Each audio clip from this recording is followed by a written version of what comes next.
Hello student, आपका हमारे YouTube channel पर स्वागत है। दोस्तों, आर एस प्री की साइंस एंड टेक्नोलॉजी में रक्षा प्रौद्योगिकी वाला चैप्टर हमारा चल रहा है और हमने लास्ट 2 क्लास इसकी 3 क्लास ले चुके हैं हम, और आज हम लास्ट क्लास लेंगे और इस क्लास में हम चैप्टर को समाप्त करेंगे। देखिए, जब मैंने ये क्लास छोड़ी थी तो आपसे एक क्वेश्चन पूछा था कि डीआरडीओ का गठन कब हुआ था। एक सिंपल सा क्वेश्चन था जो थ्योरी में भी था और इसका आंसर दिया जा सकता है। तो कमेंट के माध्यम से इसका आंसर देना था हमें, और इसका जो राइट आंसर है वह है डीआरडीओ का गठन जो हुआ है वह है 1958 में डीआरडीओ का गठन किया गया है। तो डीआरडीओ का गठन कब किया गया है? 1958 में। तो इसका राइट आंसर हो जाएगा बी। डीआरडीओ का गठन किया गया है 1958 में। डीआरडीओ रक्षा अनुसंधान संगठन है जो हमारी रक्षा प्रौद्योगिकी में बहुत ज़्यादा सहयोग देता है। चलिए आज की हम थ्योरी स्टार्ट करते हैं। सबसे पहले हम पढ़ेंगे स्वदेशी रक्षा उत्पादन, मेक इन इंडिया और आत्मनिर्भर भारत। देखिए, भारत सरकार ने जहाँ पहले भारत जो है वो बहुत सारे जो रक्षा उपकरणों का आयात करता था, तो भारत सरकार ने कुछ ऐसे कदम उठाए कि जिससे कि हम अपने ही देश में रक्षा उपकरणों को बना सकें। तो उस कार्यक्रम को चलाया गया आत्मनिर्भर भारत और मेक इन इंडिया। तो भारत सरकार की मेक इन इंडिया और आत्मनिर्भर भारत पहल के अंतर्गत स्वदेशी रक्षा उत्पादन को बढ़ावा देने के लिए कई कदम उठाए गए हैं। इसका उद्देश्य आयात पर निर्भरता कम करना है, मतलब हम कम से कम जो रक्षा के उपकरण हैं उनको आयात करें और भारत को एक रक्षा निर्यातक देश बनाना है। देखिए, जहाँ पहले हम 2015 तक हथियारों का विश्व में सबसे ज़्यादा आयात करते थे, वर्तमान स्थिति यह है कि हम बहुत सारे हथियारों को क्या करते हैं? निर्यात करते हैं। तो आज हम निर्यातक देश की तरफ आगे बढ़ रहे हैं, और यह सब किसके द्वारा पॉसिबल हुआ है? आत्मनिर्भर भारत या मेक इन इंडिया कार्यक्रम के तहत पॉसिबल हुआ है। सरकार ने स्वदेशी रक्षा उद्योगों को बढ़ावा देने के लिए रक्षा उत्पादन में प्रत्यक्ष विदेशी निवेश एफडीआई की सीमा को बढ़ाया है और कई नीतिगत सुधार किए हैं। यानी कि सरकार ने बहुत सारे प्रयास ऐसे किए हैं जिससे कि हमारे भारत में जो स्वदेशी उत्पादन है वो बढ़ सके। छूट भी दी है, एफडीआई को बढ़ावा भी दिया है और अपनी नीतियों में क्या किए हैं? सुधार किए हैं जिससे कि उत्पादन को बढ़ाया जा सके। कौन कौन से सुधार किए हैं? पहला है रक्षा उत्पादन और अधिग्रहण नीति। देखिए, इस नीति के तहत स्वदेशी उत्पादन को प्राथमिकता दी जाती है, यानी कि कोई भी कंपनी यदि अपने भारतीय स्तर पर लोकल लेवल पर यदि कोई उत्पादन करती है तो उसको प्राथमिकता दी जाती है। सरकार ने घरेलू निर्माताओं के लिए आसान शर्तों पर लाइसेंस और अन्य सुविधाएं उपलब्ध कराई हैं। इसके अलावा विदेशी कंपनियों के साथ साझेदारी करके स्वदेशी क्षमता को बढ़ाने का प्रयास भी किया है। यानी सरकार ने देसी कंपनियों को लाइसेंस दिए हैं जिससे कि स्वदेशी उत्पादन को बढ़ावा मिल सके, और विदेशी कंपनियों का एक जॉइंट वेंचर जो है स्थापित किया है। उस जॉइंट वेंचर से यह प्राथमिकता दी गई है कि भाई किस तरह से हम उत्पादन को क्या दे सकते हैं? बढ़ावा दे सकते हैं। तो ये सारी चीज़ें सरकार ने अपनी नीतियों में शामिल की हैं। दूसरा है रक्षा निर्यात। भारत अब रक्षा उत्पादों का निर्यात भी कर रहा है। प्रमुख रक्षा निर्यातों में हेलीकॉप्टर, मिसाइल, अन्य हथियार प्रणालियां शामिल हैं। यह भारत के रक्षा क्षेत्र के आत्मनिर्भरता की दिशा में एक महत्वपूर्ण कदम है। देखिए, भारत वर्तमान समय में मिसाइलों का, हेलीकॉप्टरों का भी निर्यात कर रहा है। यानी जहां हम पहले रक्षा उत्पादों को आयात करते थे, अब हम क्या करते हैं? निर्यात भी करने लग गए हैं। तो न केवल हम आत्मनिर्भर भारत के अभियान जो है उसको साकार कर रहे हैं, बल्कि हम निर्यात के माध्यम से अपनी जो आर्थिक अर्थव्यवस्था है उसमें भी क्या कर रहे हैं? सुधार कर रहे हैं। और आर्थिक अर्थव्यवस्था में यदि सुधार होगा तो हम आसानी से अपने जो देश है उसको आगे की बढ़ाने की दिशा में अग्रसर हो सकेंगे। नेक्स्ट, स्वदेशी रक्षा उपकरण। देखिए, भारत ने पिछले कुछ वर्षों में कई स्वदेशी रक्षा उपकरण विकसित किए हैं, जिनमें मुख्य युद्धक टैंक अर्जुन और पिनाका, मल्टी वेलट rocket launcher system, Akash air defence system प्रमुख हैं। तो देखिए, क्वेश्चन आपसे पूछा जा सकता है कि निम्न में से कौन सा स्वदेशी रक्षा उत्पाद है? तो अर्जुन टैंक है जो थल सेना युद्ध के लिए उपयोग करती है, वह स्वदेशी रक्षा उत्पाद है। पिनाका रॉकेट लॉन्च सिस्टम है, रॉकेट लॉन्च सिस्टम है जो हमारे रक्षा प्रणाली में उपयोग आती है। और आकाश एयर डिफेंस सिस्टम का जो निर्माण है वह भारत ने अपने स्वदेशी लेवल पर ही किया है। ये सभी उत्पाद भारतीय सेना में सफलतापूर्वक इस्तेमाल हो रहे हैं और निर्यात के लिए भी क्या है? तैयार हैं। यानी हमने इनको इस तरह से विकसित किया है कि न केवल ये हमारे रक्षा में काम आएंगे, बल्कि हम इनको अन्य देशों को भी क्या कर सकते हैं? बेच सकते हैं, निर्यात इनको कर सकते हैं। और यदि हम अन्य देशों को निर्यात करेंगे तो विश्व स्तर पर भारत की साख भी बढ़ेगी और हमारी अर्थव्यवस्था भी क्या होगी, मजबूत होगी, कुछ पैसा भी आएगा। जहां हम दुनिया को पहले पैसा देते थे, अब हम पैसा उससे कमाने भी लग जाएंगे। तो ये सारे जो अभियान है वो किसके तहत आए हैं, मेक इन इंडिया और आत्मनिर्भर भारत के तहत आए हैं। चलिए अब हम बात करते हैं उभरती हुई रक्षा तकनीक यानी डिफेंस टेक्नोलॉजी में कौन कौन सी ऐसी तकनीकें हैं जो उभरती हुई रक्षा तकनीकों के अंतर्गत शामिल की जाती हैं। इसमें है, पहली है drone and UAVs. UAVs UAVs क्या है, बिना चालक विमान। बिना चालक विमान यानी कि ऐसे विमानों को विकसित किया जा रहा है जो बिना चालक के क्या है, उड़ सकते हैं। और ऐसे बॉम्बर्स को भी विकसित किया जा रहा है, यदि दुश्मन देश पर हमें आक्रमण करना है तो बिना चालक के जो है विमान उड़कर जाएगा और दुश्मन देश पर आक्रमण करके उसको क्या करेगा, नष्ट करेगा। तो हमें दो तरह के लाभ होंगे, एक तो हम दुश्मन देश पर सटीक निशाना बना सकेंगे और दूसरा जो है कोई भी मानवीय क्षति नहीं होगी। अगर मानवीय क्षति नहीं होगी तो हम आसानी से दुश्मन को हराने में क्या करेंगे, सक्षम होंगे। ड्रोन प्रौद्योगिकी, अब देखिए ड्रोन भी विकसित हो रहे हैं, विश्व में जो है वो ड्रोन्स के माध्यम से भी युद्ध किया जा रहा है। जैसे रसिया और यूक्रेन वार है, उसमें बहुत सारे ड्रोन का इस्तेमाल किया गया है। रसिया ने यूक्रेन पर ड्रोन का इस्तेमाल किया यूक्रेन को हराने के लिए। तो ड्रोन तकनीक भी अब नई रूप से एक विकसित हो रही है जो युद्ध में काम आ रही है। इनका उपयोग निगरानी, हमला और आपूर्ति के लिए किया जा रहा है। भारत में डीआरडीओ और अन्य एजेंसियां ड्रोन और यूएवीज के विकास पर क्या दे रही हैं, जोर दे रही हैं। तो डीआरडीओ ये इस दिशा में काम कर रहा है कि हम किस तरह से बिना चालक का विमान बनाएं और ड्रोन, एक अच्छे प्रकार का ड्रोन कैसे विकसित किया जा सकता है, इन सभी पर क्या है, डीआरडीओ ध्यान दे रहा है और विकास की ओर अग्रसर है। आगे हम बात करें रुस्तम यूएवी। यह डीआरडीओ द्वारा विकसित किया गया एक बहुउद्देशीय यूएवी है जो निगरानी और हमले दोनों के लिए इस्तेमाल हो सकता है। तो देखिए इस दिशा में डीआरडीओ ने एक बिना चालक का जो विमान है वह बनाया है रुस्तम। रुस्तम जो विमान है इसको निगरानी और हमले के लिए, दोनों के लिए क्या कर सकते हैं, हम उपयोग कर सकते हैं। हेरॉन यूएवी, यह इजरायली ड्रोन है जिसे भारतीय सेना द्वारा सीमा निगरानी के लिए इस्तेमाल किया जाता है।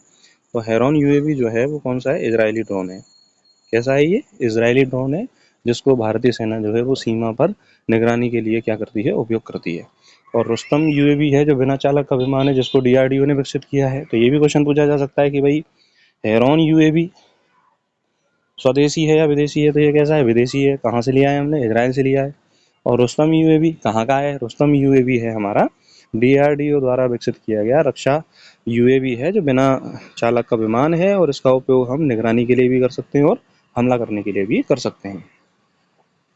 आगे हम बात करें और कौन सी नई तकनीक रक्षा प्रौद्योगिकी में विकसित हो रही है। कृत्रिम बुद्धिमत्ता और मशीन लर्निंग यानी एआई और मशीन लर्निंग का उपयोग रक्षा प्रौद्योगिकी में बढ़ रहा है। आर्टिफिशियल इंटेलिजेंस, कृत्रिम बुद्धिमत्ता, इसका उपयोग स्वचालित हथियार प्रणाली यानी ऐसे हथियार बनाने के लिए जो स्वयं चलें और डेटा एनालिसिस, डेटा का भी एनालिसिस करें और स्वयं निर्णय लेने में किया जा रहा है। एआई आधारित ड्रोन और रोबोट्स भी विकसित किए जा रहे हैं जो बिना मानव हस्तक्षेप के काम कर सकते हैं। देखिए जहाँ पर आर्टिफिशियल इंटेलिजेंस आ जाती है तो वहाँ पर सीधा सीधा आइडिया ये लगाइए आप, कोई भी घटना होगी, मान लीजिए दुश्मन पर निगरानी करनी है या दुश्मन पर आक्रमण करना है, हमला करना है, तो आर्टिफिशियल इंटेलिजेंस स्वयं निर्णय लेगी और स्वयं हमला करेगी। तो इस तरह के यूएवीज और ड्रोन और रोबोट्स बनाए जा रहे हैं जो आर्टिफिशियल इंटेलिजेंस पर आधारित हों और स्वयं निर्णय लेने में क्या हो, सक्षम हो। तो यह भी क्या रक्षा प्रणाली में बहुत ज़्यादा उपयोगी है। नेक्स्ट है हाइपरसोनिक तकनीक। हाइपरसोनिक तकनीक रक्षा क्षेत्र में एक नया और उभरता हुआ क्षेत्र है। हाइपरसोनिक मिसाइलें ध्वनि की गति से कई गुना तेज चलती हैं जिससे दुश्मन के बचाव तंत्र को नष्ट करना आसान हो जाता है। भारत भी हाइपरसोनिक तकनीक पर काम कर रहा है और इसके लिए विकास के लिए डीआरडीओ प्रमुख भूमिका निभा रहा है। देखिए भारत प्रमुख हाइपरसोनिक मिसाइल बना रहा है। जैसे इसका एक सबसे बेस्ट एग्जांपल है ब्रह्मोस जो मिसाइल है, वह एक हाइपरसोनिक मिसाइल है। और ये हाइपरसोनिक मिसाइल जो है वो सटीक निशाना लगाती है और दुश्मन को पता भी नहीं चलता, दुश्मन के रडार में भी नहीं आता और उसके जो सुरक्षा प्रणाली जो तंत्र है उसको क्या कर देती है, पल भर में क्या कर देती है, नष्ट कर देती है। तो भारत इससे क्या एक शक्तिशाली देश बना हुआ है।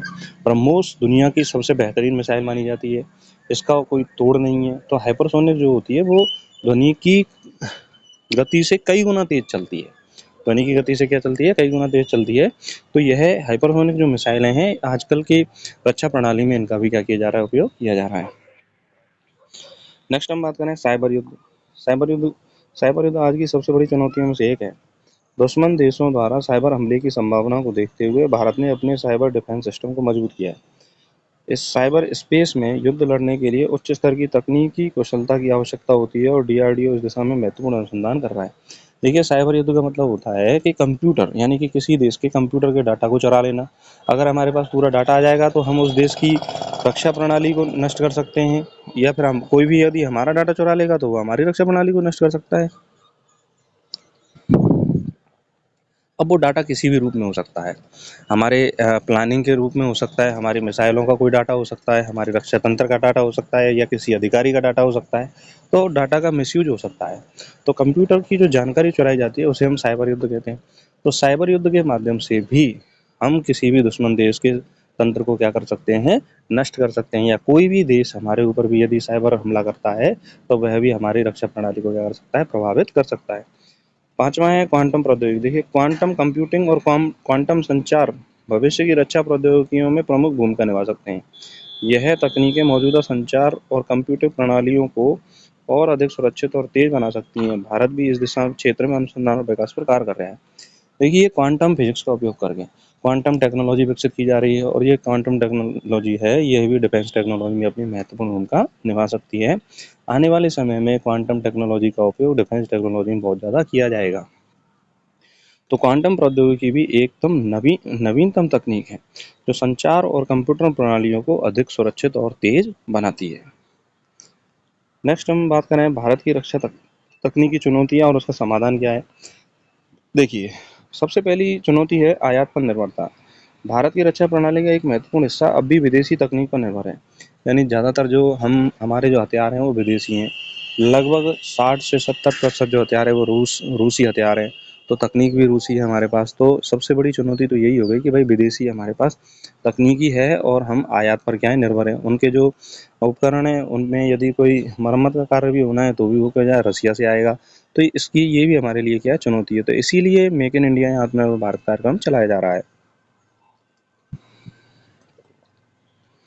इसमें हथियार प्रणालियां, विमान और नौसैनिक उपकरण शामिल हैं जो दूसरे देशों से खरीदे जाते हैं। इसका मुख्य कारण यह है कि भारत रक्षा उद्योग अब भी कई महत्वपूर्ण तकनीकों का स्वदेशी विकास नहीं कर पाया है। यह निर्भरता भारत की आत्मनिर्भरता को प्रभावित करती है और विदेशी संबंधों पर निर्भरता को बढ़ाती है। इसका समाधान क्या हो सकता है? सरकार ने मेक इन इंडिया और आत्मनिर्भर भारत जैसे अभियानों के तहत स्वदेशी रक्षा उत्पादन को बढ़ावा दिया है। इसके अंतर्गत निजी और सरकारी क्षेत्रों को भी सहयोग को प्रोत्साहन दिया जा रहा है और विदेशी कंपनियों के साथ साझेदारी करके अत्याधुनिक तकनीक का हस्तांतरण सुनिश्चित किया जा रहा है। यानी कि सरकार ये चाह रही है कि भाई जो भी उपकरण है वो हम लोकल लेवल पर बनाएं, और यदि हमारे पास कोई तकनीक नहीं है तो विदेशी कंपनियों के साथ हम साझा करें और साझा करके उनकी तकनीकों को स्थानांतरित करें। हस्तांतरण के द्वारा हम अपनी तकनीकी जो सुरक्षा है उसको महत्वपूर्ण बनाएं, जिससे कि आयात पर निर्भरता क्या हो सके, कम हो सके। और क्या चुनौती है रक्षा तकनीक में? रक्षा तकनीक में दूसरी चुनौती है प्रौद्योगिकी हस्तांतरण में देरी। देखिए, प्रौद्योगिकी हस्तांतरण मतलब कि जो टेक्नोलॉजी है यदि उसको ट्रांसफर नहीं किया जाएगा, समय पर ट्रांसफर नहीं किया जाएगा तो वो काम की नहीं रहेगी। कई बार विदेशी हथियार प्रणालियां और तकनीकें भारत तक पहुंचने में काफ़ी समय ले लेती हैं, जिससे तत्काल आवश्यकताओं को पूरा करना कठिन हो जाता है। प्रौद्योगिकी हस्तांतरण के दौरान उत्पन्न होने वाली देरी और जटिलता एक बड़ा मुद्दा है। तो देखिए, जो प्रणाली जो है, प्रौद्योगिकी जो टेक्नोलॉजी है, वो देरी से यदि ट्रांसफ़र होगी तो उस जटिलता के माध्यम से भी भारत की जो रक्षा प्रणाली है वो क्या होगी, प्रभावित होगी। इसका समाधान क्या हो सकता है? रक्षा क्षेत्र में फास्ट ट्रैक प्रोक्योरमेंट, तेज खरीद प्रक्रिया और स्वदेशी तकनीक को प्रोत्साहन देकर हम इस समस्या को हल कर सकते हैं।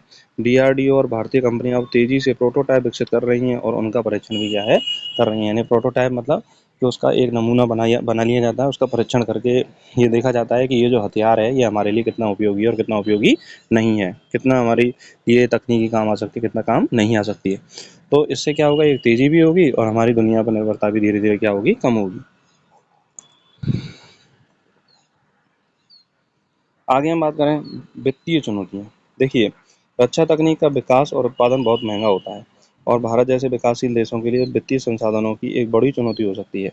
बिल्कुल सही बात है कि भाई यदि हमारे पास पैसा ही नहीं होगा तो हम अच्छी-अच्छी कंपनियाँ कैसे स्थापित करेंगे, हम अच्छी-अच्छी टेक्नोलॉजी को खरीदेंगे कैसे या विकास कैसे करेंगे, अनुसंधान में पैसा कैसे लगाएँगे? क्योंकि बिना पैसे के अनुसंधान नहीं किया जा सकता। तो यदि हमें अनुसंधान में पैसा लगाना है, नई-नई टेक्नोलॉजी पर पैसा लगाना है, तो हमें कहीं न कहीं अपनी रक्षा प्रौद्योगिकी में पैसे को बढ़ाना ही पड़ेगा।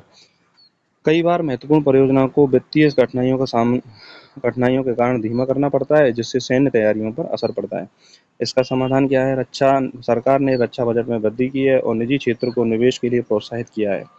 इसके अलावा विदेशी निवेश को भी आसान बनाया गया है, ताकि तकनीक के साथ-साथ पूँजी का भी क्या हो सके, प्रवाह हो सके। एफडीआई को भी यहाँ पर मैं अभी-अभी बता रहा था आपको थोड़ी देर पहले कि एफडीआई को भी आसान बनाया गया है कि एफडीआई निवेश ज़्यादा बढ़ सके और तकनीकी हस्तांतरण भी जल्दी हो। तो यदि तकनीकी हस्तांतरण जल्दी होगा तो हम आसानी से अपने लक्ष्यों को क्या कर सकते हैं, पूरा कर सकते हैं।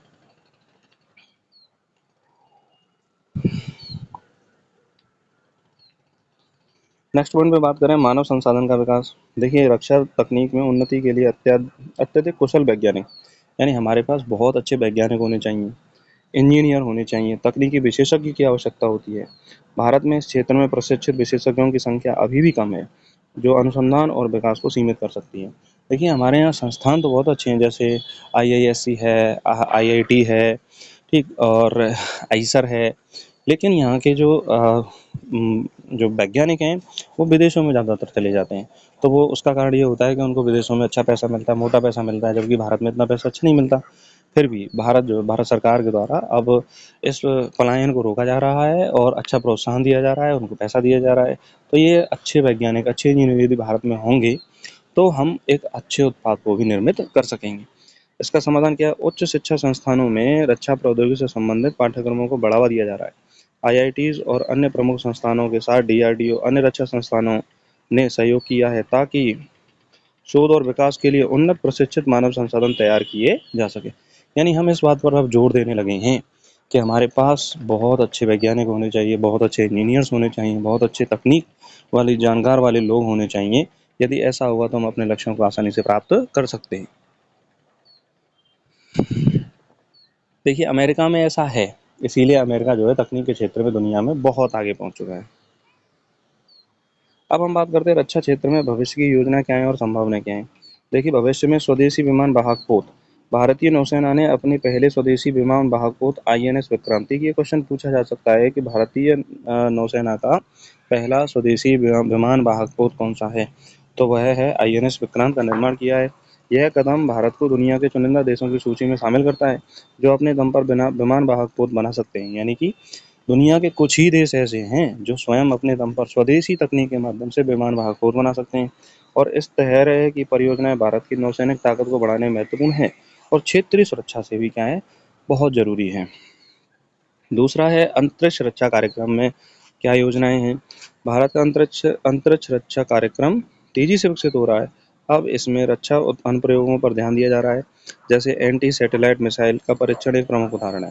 यानी एंटी सैटेलाइट परीक्षण क्या मिशन वो मिसाइल है, इसका ये काम है कि यदि दुश्मन देश का कोई सैटेलाइट अंतरिक्ष में है तो हम उसको मार गिरा सकते हैं, जिससे कि वो हमारे देश में निगरानी नहीं कर सकता।